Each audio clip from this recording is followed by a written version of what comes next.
Igneous rocks. Rocks formed by cooling magma or lava are called igneous rocks. Igneous rocks make up most of the Earth's crust, both oceanic and continental. Geologists can tell a great deal about how an igneous rock was formed by looking for specific patterns in the rock, such as chemistry, crystal size, color, and hardness, and where the rocks were found. Intrusive igneous rocks. When rocks cool from magma, we call them intrusive igneous rocks. They're called intrusive because they form when magma forces its way or intrudes into layers of rocks deep inside the Earth's crust. The rocks form by cooling slowly within Earth. The slow cooling time allows large mineral crystals to form. If you have ever made rock candy, you know that larger sugar crystals form only when the string is left in the sugar solution for days. Intrusive igneous rocks are also called plutonic rocks after Pluto, the Roman god of the underworld. Take a look at some of these photos and captions here. Extrusive igneous rocks. Igneous rocks that cool from lava are called extrusive igneous rocks. A substance extrudes when it oozes out, for example. Toothpaste extrudes from the tube when you squeeze the tube with the cap off. When magma squeezes or oozes through cracks in the Earth's crust, we say it extrudes.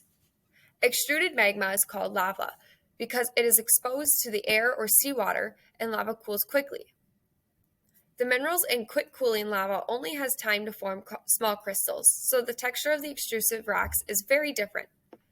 Extrusive rocks are also called volcanic rocks after Vulcan, the Roman god of fire and volcanoes. Composition and uses of igneous rocks. Igneous rocks are made of a mixture of naturally occurring minerals. Rocks can vary widely in their composition, but like a baker's case of cookies and cakes, they all tend to be made of the same ingredients. In baked goods, the proportions of eggs, flour, butter, and so on vary from confection to confection. In different rocks, the proportions of various elements and minerals also differ. Some igneous rocks, for example, contain more iron and magnesium than others. These rocks tend to be dense and dark in color. Other igneous rocks contain more silica, the same material used to make glass. These rocks tend to be less dense and in a lighter color. The way igneous rocks form, quickly or slowly, under more or less pressure, and their composition determine their properties: hardness, brittleness, magnetic qualities, color, and so on. These qualities, in turn, determine how we can use the rocks.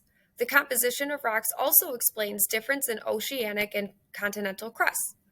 Oceanic crust is made of denser rock with higher proportions of iron and magnesium. Continental crust is made of less dense rock with higher proportions of silica. Under special conditions, large amounts of copper, silver, and gold generate in some rocks. We call such rocks metal ores or ore bodies.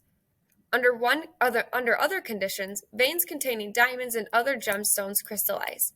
Conditions that form ore bodies and veins happen only inside the Earth's crust.